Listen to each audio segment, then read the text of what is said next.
আরজিকর হাসপাতালে আপনাদের নিয়ে যাব। আরজিকর মেডিকেল কলেজ এবং হাসপাতাল, এবং সেখানে আন্দোলন করছিলেন চিকিৎসকরা। এই মুহূর্তে তারা মিছিল বার করেছেন। পিতামাতা হওয়া এখনো কি স্বপ্ন? অ্যাপোলো ফার্টিলিটির সাথে আপনার পিতামাতা হওয়ার স্বপ্ন পূরণ করুন। বিনামূল্যে পরামর্শের জন্য কল করুন 9953922843। সুকান্ত মুখোপাধ্যায় আমাদের প্রতিনিধি সরাসরি রয়েছেন আমাদের সঙ্গে। সুকান্ত, দেখাও ছবি। দেখো একেবারে যে ছবি তুমি দেখতে পাচ্ছ, দেখো এই মুহূর্তে যে ছবি তুমি দেখতে পাচ্ছ যে ডাক্তাররা যারা কিছুক্ষণ আগে পর্যন্ত এখানে অবস্থান করছিলেন তাদের একটা অংশ কিন্তু এই মুহূর্তে তারা ক্যাম্পাসের মধ্যে, অর্থাৎ আরজিকর ক্যাম্পাসের মধ্যেই তারা কিন্তু আন্দোলনে নেমেছেন এবং তারা একটা ছোট র্যালি করছেন এবং সেই র্যালি এই মুহূর্তে কিন্তু ক্যাম্পাসের বিভিন্ন জায়গাতে ঘুরছে। আমরা একটা সরাসরি কথা বলার চেষ্টা করবো। সিবিআই নিয়েছে,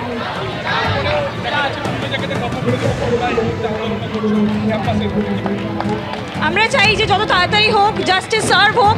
আমরা এখানে এসেছি দূর দূরে কলেজ থেকে এখানে সাপোর্ট দেখাতে। আমরা এটাই চাইবো সিবিআইকে যখন দেওয়া হয়েছে কেসটা খুব তাড়াতাড়ি, একদম পরিষ্কারভাবে, কোনো রকমের পলিটিক্যাল ইনফ্লুয়েন্স না হয়ে খুব তাড়াতাড়ি যাতে ও বিচার পাক। আমরা দিদির শাস্তি চাই, আর কিছু না। আমরা স্বচ্ছভাবে দিদির শাস্তি চাইছি।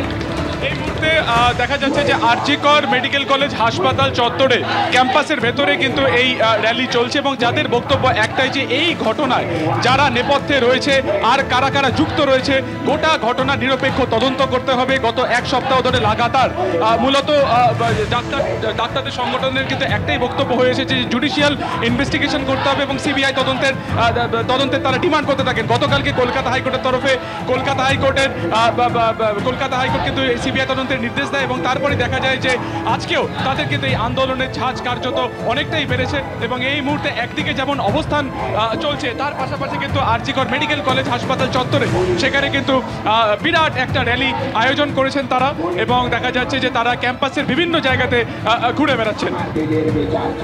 একেবারে এই মুহূর্তে আন্দোলনকারী চিকিৎসকরা তারা কিন্তু মিছিল বার করেছেন। দোষীদের দৃষ্টান্তমূলক শাস্তি চাই, সেফটি চাই, এই দাবিতে তারা কিন্তু সরব হয়েছেন। অন্যদিকে সিবিআই আধিকারিকরা, কলকাতা পুলিশের বিশেষ টিম তারা কিন্তু রওনা হয়েছে ধৃত সঞ্জয় রায়কে নিয়ে জোকা ইএসআই হাসপাতালের পথে। সেখানে মেডিকেল টেস্ট হবে। অন্যদিকে সিবিআই আধিকারিকরা প্রয়োজনীয় সমস্ত নথি, এখনো পর্যন্ত তদন্ত যেভাবে এগিয়েছে সেই সিসিটিভি ফুটেজ, পোস্টমর্টেম রিপোর্ট সহ অন্যান্য যাবতীয় নথি তারা নিজেরা নিয়েছেন এবং সেই নথি খতিয়ে দেখা হবে। আপনারা দেখতে পাচ্ছেন সিজিও থেকে যে মুহূর্তে ধৃত সঞ্জয় রায়কে নিয়ে রওনা দিল পুলিশ, সেই সঙ্গে সিবিআই আধিকারিকরা জোকা ইএসআই এর পথে সঞ্জয় রায়, সেই ছবিও রেখেছি। অন্যদিকে পড়ুয়াদের মিছিল, তাদের বিভিন্ন দাবি, কিন্তু সেই দাবির মধ্যে মূলত যে দাবি একেবারে দোষীদের সামনে আনা হোক, সত্য সামনে আসুক, বিচার চাই, সেফটি চাই। আপনারা দেখতে পাচ্ছেন পড়ুয়াদের মিছিল এই মুহূর্তে আরজিকর চত্বরে।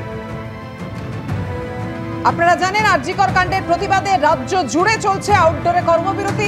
বিভিন্ন জায়গা থেকে অপেক্ষা করে রোগীরা যেমন ফিরছেন, পাশাপাশি হাতজোড় করে চিকিৎসকরা অনুরোধ করছেন রোগীদের কাছে যে তাদের পাশে থাকার জন্য।